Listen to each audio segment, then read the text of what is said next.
Hi, this is Just Be Well. We're about whole life wellness, and tonight we're going to talk about how to keep your family safe if you're an essential worker. If you're somebody who's out going to work every day, what can you do to optimize preventing infection, keeping the bug out of your house, and all that kind of stuff?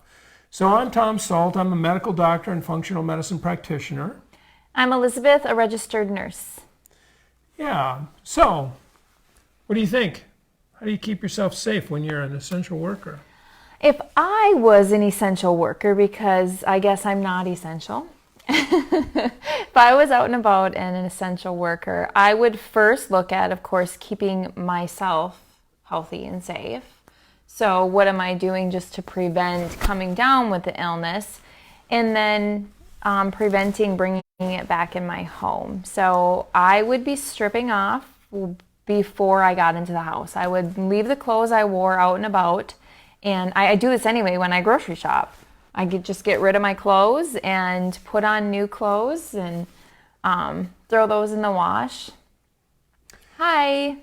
Hi, Fran, Mandy, Yolanda. Hi. My big dog is barking because we shut the door. Yeah. So, clean clothes, clean hands. So let's start kind of first thing in the morning. You wake up, get ready to go to work. So that's kind of normal, right? Nothing unusual there.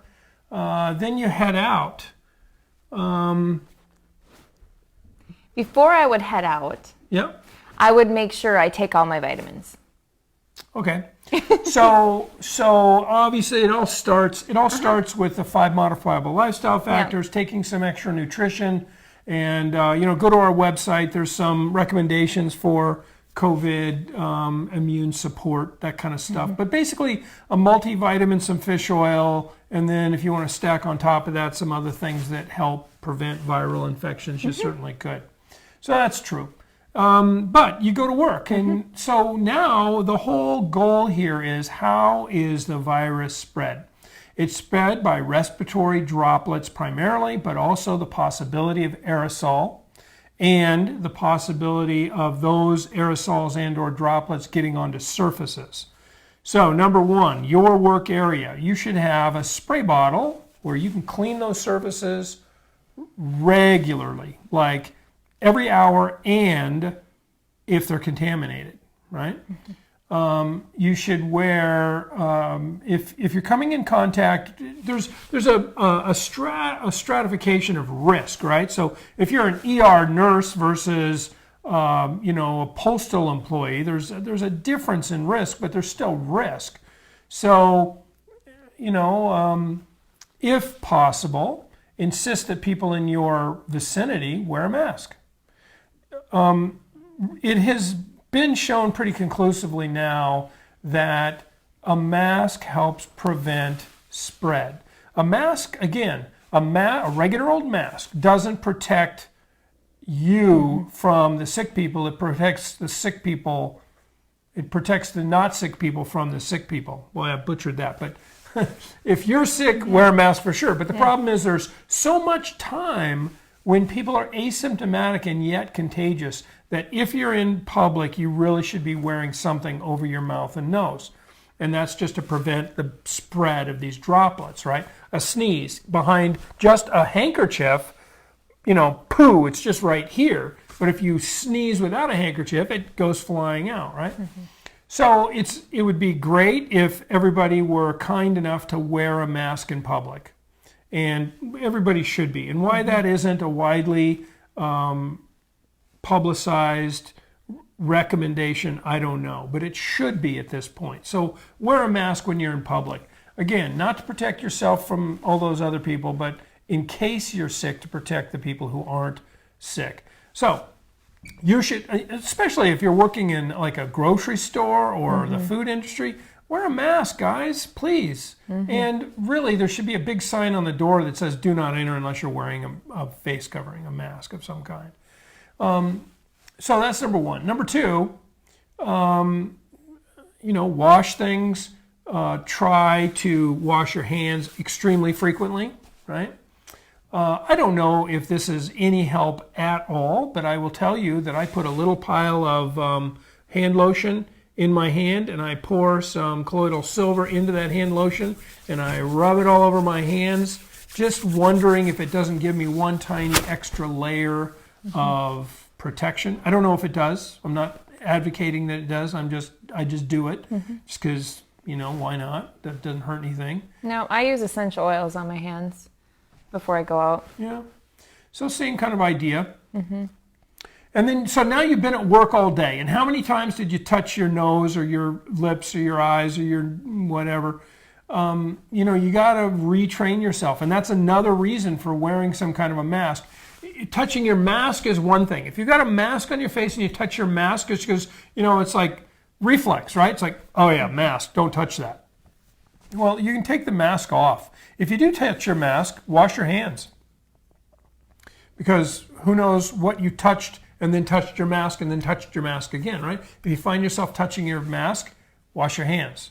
So the whole point is do your best to not touch your face. Do your best to wash your hands frequently. If you are in an extremely high-risk environment, so an emergency room or a clinic that's seeing active COVID patients, you might want to consider not going home. There are now hotels that are giving healthcare workers free room, and people who are working in the highest risk areas are actually not going home. So, if you're in the highest risk group, consider not going home. If you're in an intermediate risk group, or if you don't have high risk individuals at home, go home. But what do? The clothes go into a hamper that has a cover as soon as you get home. You don't step foot in the house, or if you do, it's barely in the house. Change in the garage if you have one, change in the, with the minimum travel distance into the home, get those clothes off, because again, the virus can live for a long period of time on your clothes. Get them washed as soon as possible. And then shower, because the virus can stay not only on clothes, it can stay on your hair. So you got to wash your hair. You got to shower and wash your hair. And then, you're as good as you're going to be shy of quarantining yourself. Now, the other thing, I did miss one thing leaving the house. You should take your temperature every morning before you leave the house.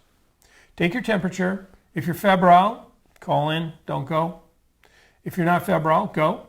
But take those precautions. So, it's a bit methodical. You don't have to get into, a level A isolation suit, which is like the moon suits you see like back in the Ebola thing when the people were being transported back to the United States, and the pictures of them getting off the aircraft with the big moon suits on and stuff. You don't have to do that, but you just need to be very cautious and very conscious of what you're touching all day long. We did a little experiment when I was in high school. The teacher had us touch our hands to UV illuminant fluorescent ink. So you couldn't see it unless you put it under ultraviolet, black light, right? So we put our hands on this thing, and then at the end of the 45-minute period, he turned on black lights, and everybody's face was all illuminating, and every place was illuminating, because we're touching ourselves all over the place all the time, completely unconsciously. And the more nervous we are, the more we touch things, right? And so if you're human, which most of us are, you're going to be touching things. And so it just becomes a really important sort of Zen practice, if you will, to become very conscious of where your hands are. And what does that mean, and what should I do? And it's like any other human endeavor. It's not about beating yourself up. Oh, I touched my face. No, wash your hands. Just wash your hands. And maybe wash your face. I mean, maybe you need to wash your face. Maybe you need to wash your hands. Maybe you need to wear a mask, not because you're so concerned that you're sick, but it helps you remember not to touch your face. So that's really the essence. So the essence of it starts 2 weeks ago when we were talking about the 5 modifiable lifestyle factors. And then we layer on top of that nutritional supplementation that may be helpful at just supporting a healthy immune response. And a healthy immune response means kick it in the ass as soon as you start to get sick, but don't let that immune response run unchecked. Have, an appropriate immune response where the inflammation checks itself so you don't get into cytokine storm and all that business. And then doing all the personal protective equipment things and washing your hands frequently and all that kind of stuff. So that is the majority of it. And then it's a matter of risk stratifying. Where do you actually work, And for some people, like working at a grocery store, that might be one of the highest risk environments because everybody and their brother's coming in there. And some people who are sick, they got to eat, so they're coming in, right? And maybe they live alone and they don't have anybody to shop for them. And they're coughing and sneezing. And probability is it's just a cold, but how do you know, right? So it's really hard. And their surfaces are contaminated. And Yep. remember, you were telling me about the people at the grocery store cleaning down the station after every use. I go to the self-checkout just because then I don't want I'm the only one touching my groceries. I don't want somebody else touching them. And they were cleaning it after every single person used it. So that was assuring. Yeah, a little bit reassuring. That's nice. And then they also had did they have like tape on the floor or something about people standing back a certain distance? Or? Yep, there was a spot where this was actually at a different grocery store where they didn't have self-checkout, but there was actually a spot where you stood, if there was somebody else in line, in a spot where you'd stand to unload your groceries, and then when you were completely done unloading, at that point you would go up to pay, which then was actually, there was a clear plastic shield up when you went to pay, so you weren't even, because you have to be closer than 6 feet, obviously, to the attendant to pay, but there was that plastic shield in between you. Yeah. So Yolanda says you're doing all of those things and you're Lysoling the shoes. Yeah. So the shoes should come off too, and that you're obviously, the shoes are coming off, and then you're Lysoling them. I think that's fine. Certainly, sterilizing the shoes, or sanitizing is the better word. Sanitizing the shoes is a good idea because they're harder to launder. It kind of wrecks your shoes when you throw them in the laundry machine. So that's a good point. Thank you for bringing that up. I forgot that little piece. There are special markets near me that require customers to wear masks. Yeah. That's a good idea. I really, at this point, if we're going to go to the trouble to stay at home and crash the economy and crash our social lives and crash everything, we ought to do it right. And part of doing it right is wearing a mask in public. It really is. Yeah. Hi, Christina. Let's see, just seeing what else is going on. Yeah, so that really, is the protection, and really the only difference between an essential worker and anybody else who has to go to the grocery store or the gas station or the hardware store or whatever is really just how likely are you to be infected. So everything that we just described, in fact, Elizabeth just said that these are the things that she does when she goes out anytime. Now, we probably break the rules a little bit because we go on walks and sometimes people walk by us. And there's, the thing is that, again, this virus is carried on respiratory droplets. And those respiratory droplets just from walking by somebody, it's not just because of an exhale. There's not much respiratory droplet there. It's really a more forceful cough or a sneeze. So, we go as far away as we can, or step off the path sometimes. Try to stay that 6 feet for sure. I prefer 10 or more feet, but, try to stay at 6 feet or more. But don't think that these viruses are hopping on. These viruses are not like the legendary porcupine quills. Porcupines cannot shoot their quills, and these viruses don't jump off of people. They're propelled off of people by sneezes and coughs. And then, so the question is, am I going to get this because of somebody else? No, you're going to get it because somebody sneezed and it hit your shirt. You're going to touch your shirt and stick it in your nose. You're the one who's going to contaminate you. Somebody else is very unlikely to contaminate you unless they sneeze right in your face, right? Or you breathe in those droplets that they've just sneezed or coughed out. So you don't really need to be hyper freaked out about being within a few feet of somebody, as long as they're not coughing and so on. But nonetheless, stay 6 feet away, wear a mask when you're in public, because you don't know if you're asymptomatic carrier or not, especially if you're the person in the family who's going out into the public or whatever. Let's see. Hi, Crystal. Hi, Crystal. Mary. Do you want me to read it? Yeah, please. I feel like we're probably all going to be exposed to it eventually, but I'm trusting our immune systems to do their thing and we'd fight it off. So the whole point of this, I'm sorry? Nothing. I was just itching. Touch it. Yeah. Don't touch it. Don't touch your face. Don't touch your face. Yeah. Yeah. I haven't been in public for 4 days. So. Yeah. But so the whole point of this social distancing is not so that we don't get it. Mm-hmm. We're going to get it. I mean, a big percentage of the population is going to get it. The point of this is really to save our neighbors. Because if everybody gets it all at once, the hospitals and particularly the ICUs get overwhelmed.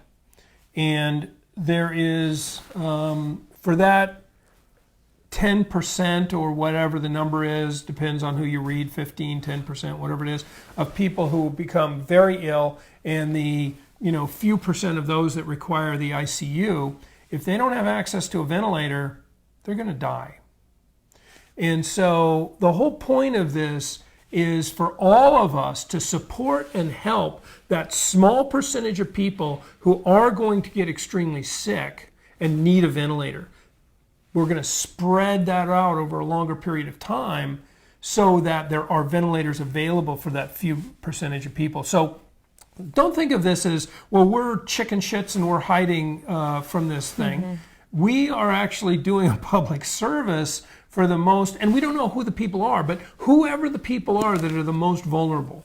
At first they said, well, it's only sick people, it's only old people who are getting sick. No. I mean, there are infants that are dying from this. There are children that are dying from this. There are toddlers that are dying from this. There are teenagers that are dying from this. There are 20s and 30 and 40, 50 and onward people who are dying from this. And we don't really know how to predict who it's going to be.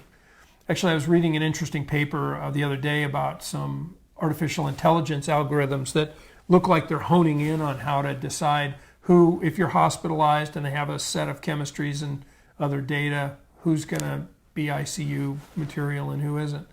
But that's far from mainstream at this point. So our best course of action to save our neighbors and save the most vulnerable among us.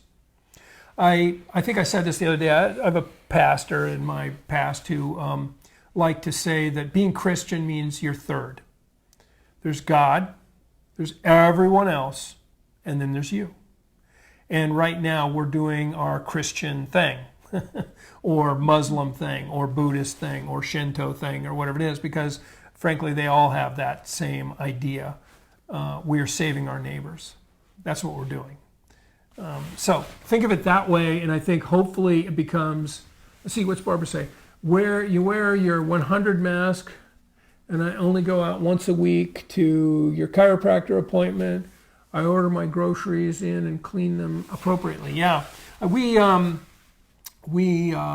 posted a video of a doctor who showed people basically OR sterile technique. There's a room, we used to have it in our OR in our office, called substerile, and that's where everything gets cleaned and washed, and then it goes from substerile into the autoclave, and from there, then it can go into the operating room.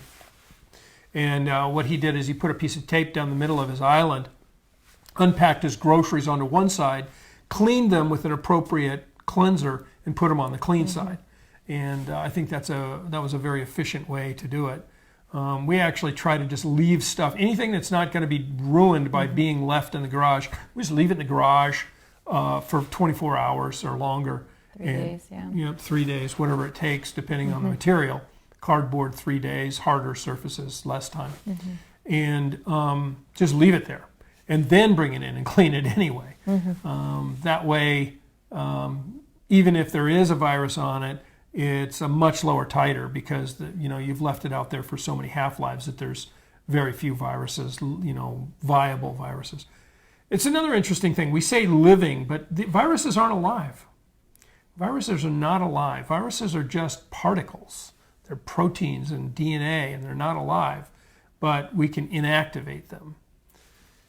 What else do we have here? Jody, hi. And Barb, hi. So, what else? Well, I've been talking for 45 minutes straight, so I'm going to quit. Sorry. No, that's okay. You covered it all. So, yeah, it starts when you wake up in the morning before you go out of the house. Just taking care of yourself, and then when you're out of the house, being cautious of your workspaces, cleaning them frequently. That crazy cubicle mate you used to have who was always, the whole place smelled like Lysol all the time? Yeah, we probably all need to be like that one. I would encourage using something less toxic than Lysol. Yeah. There are many effective things that are graded better on ewg.org. But yes, keeping those spaces clean, wearing a mask if you can, having all your coworkers wear a mask, staying so many feet apart. So you have a relative who works in a place and they all wear masks. You know what I'm talking about? I don't want to say names in case you don't want to say names, but... Oh, yeah, she does. There's actually a small number of people that work there anyway, but they all keep their distance and they all have their own cloth masks that they wear. Yeah. And anybody that works there, they don't have other people that work outside the home. So they're really just keeping it almost like an extended little family, which I thought was kind of cool. But I really do feel like, the other day when I picked up groceries at the grocery store, I just drove up and she was wearing a mask, and I just felt so much better knowing that she was wearing a mask as she was, bagging my things, bagging everyone else's things, just because they are exposed to the most. And that just keeps their hands off their faces more. It keeps anything that, even when you talk, you have particles that come out of your mouth. How many times have you got spit on when you were talking to somebody? Yeah. It just happens. It's not just the sneezing and coughing. Talking alone, especially if you're in a conversation, that can fly. So. Yeah. Yeah, I was really just talking about regular breathing, but right, it can. You're absolutely right. And so, yeah, Barb, you just sort of reinforced what we were talking about, which is, leave your groceries outside for a few days. And then Yolanda is saying... doTERRA, On Guard, yeah, essential oil. Right, for cleaning sanitizing, sanitizing, yeah. And then elderberry extract is beneficial. Yeah. I use a ton of Biocidin. I think that's a great product. There was, for some reason, which I still don't understand, there was some meme on the internet that elderberry was so terrible and it was going to kill you and blah, blah, blah. That's been completely disproven. So, yeah, elderberry is good stuff. There's a lot of very helpful supplements, vitamin C, zinc, fish oil. There's something called PEA. You can find a write-up about PEA, I think, on our website, or very soon you will. So there's a lot of, really good supplements that, they're not going to cure it, but they just support your immune system. We use a yeast extract, which is just a cell wall fragment that keeps your immune system kind of on high alert. Doesn't, people call it an immune stimulant. It's not stimulating your immune system, it's just keeping it vigilant. And that can help. It's been shown to reduce many viral infections. Low network connection. Our internet's been kind of weird today. Yeah. Where do you get Biocidin? Bridget, we do have that on the Just Be Well. Yeah, justbewell.info. Click on store. You can find Biocidin. The store is kind of glitchy. I apologize for that. We're having difficulties, and in the COVID era, there's not great support, so we're not able to get it completely fixed. But if you click on something, sometimes a preview window will pop up, and there's no obvious way to go back. Well, just click on out of the store and back into the store, and it'll fix it. But anyway, so what is Biocidin? So the Biocidin that we carry, there's several forms of Biocidin, but we carry a liposomal Biocidin. So it is a combination of herbs, a synergistic combination of herbs that was originally designed as believe it or not, a veterinarian designed it, and then somebody else kind of took it over and then did some research and brought it sort of into the modern era. But it's used a lot in dysbiosis treatment and stuff. But I find it's one of the things I use as a therapeutic agent for treating Lyme disease. And anytime I'm getting a virus or anything, I squirt. The dose is like one pump 3 times a day. And if I'm getting sick, I take about 5 pumps all at once and just sort of gargle it and then let it slowly, go down my throat. I love Biocidin. I think it's better than sliced bread. I think it's the most horrible thing I've ever tasted. And it doesn't bother me a bit. I don't get that. It's just, and she takes stuff that I wouldn't touch with a 10-foot pole. Yeah. So to each their own, I guess. But yeah, it doesn't. But like I like to say to my patients, well, it's not a milkshake. It's medicine. It tastes like dirt. Yeah. So just swallow it and move on. Yeah, I'm usually not picky, but there's something in that my body just is like repulsed by it. Every time I put it in my mouth, I have to talk myself into swallowing it. So I'm just warning you, just in case you're sensitive like I am. Yeah, you've been using Biocidin for a long time. It's really good stuff. And then what about liquid colloidal silver and Biocidin? Candibactin. Oh, and Candibactin AR for fighting COVID. Well, again, I don't think that there's anything that's been proven. If you go to the IFM website, there's a whole list of things. And I know that they were doing a deep dive on the research in colloidal silver. I didn't read that, so I don't know what they found. I know that it has a lot of antiviral properties. I don't think any of these things are a treatment for the disease. They are things that hopefully will help your immune system respond well. So, nutritional supplements, they're not drugs, right? And they haven't been tested and studied like drugs. So we didn't have even 100 mice, one group with COVID and the other group without, and give them the thing and figure out if it worked or not. So I don't think that we can say, oh, well, this will fix it. But these are just ideas and strategies to optimize your immune response. What is Yolanda saying here? Oh, Yolanda, I know you have said this before, and there are a lot of vitamins or supplements to boost your immune system. What are your top 5? You want to go deal with that? There's a knock on the door. Yeah, I'll take your thing. So let me put this down so I don't make all kinds of noises. So my top 5 are, number 1, a high potency multivitamin. So, not the 1-a-days or the Centrums, but the 2 or 3 or 4 pills per day, kind of big giant multivitamin. Then extra zinc. You want to be getting 20 milligrams of zinc a day, in that range. Fish oil. ideally you'd be getting about 3,000 milligrams of the EPA plus DHA. So it might say fish oil 1,000 milligrams. Don't care about that. Turn it around and then it'll say serving size. It might be 1 pill or 2 pills. And then it'll say EPA X number of milligrams, DHA X number of milligrams. Add those two numbers up. Take enough pills to get 3,000 milligrams a day. So that's a multivitamin, zinc, and fish oil.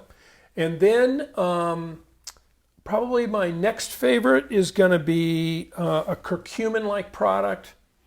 But if you go to our website, justbewell.info, there's a button right on the front page to click for COVID, and there's a whole bunch of immune support stuff.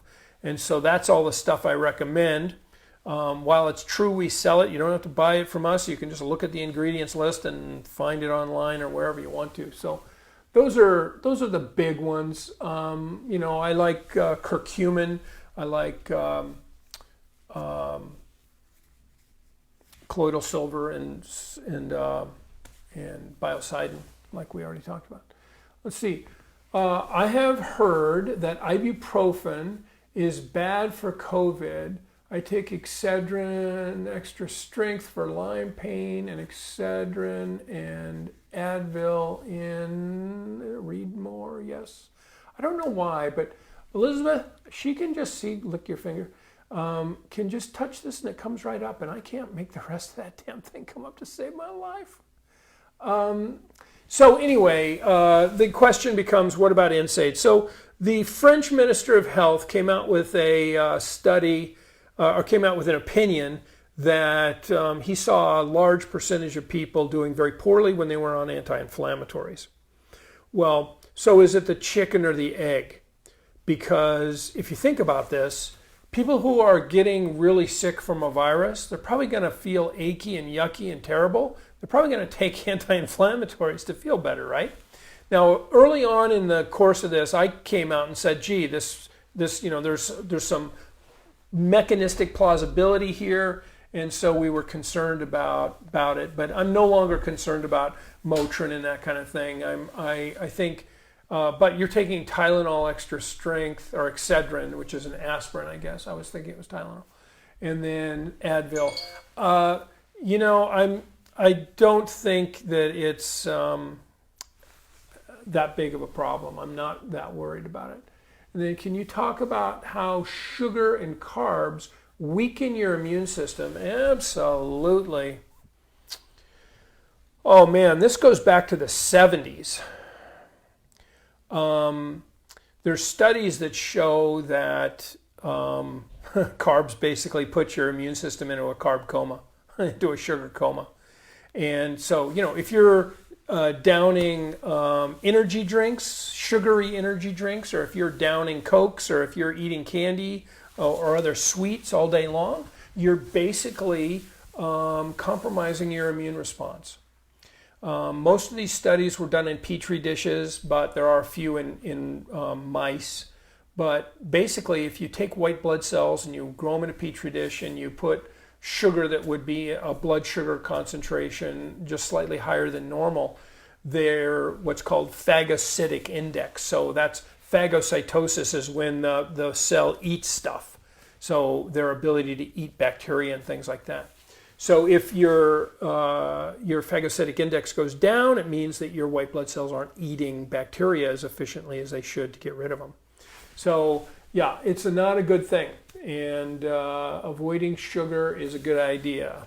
Now, that doesn't mean avoid carbs. It just means avoid high glycemic index foods. So basically, sugar, cookies, cakes, candies, all that stuff, but also fruits that are other than, say, berries and melons. Berries and melons typically are fine.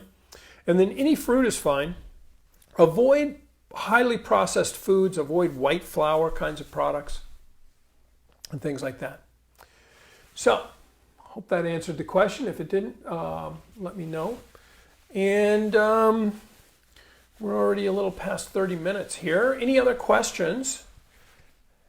I think the older boys are mutinying and didn't come up to babysit? Is that what happened?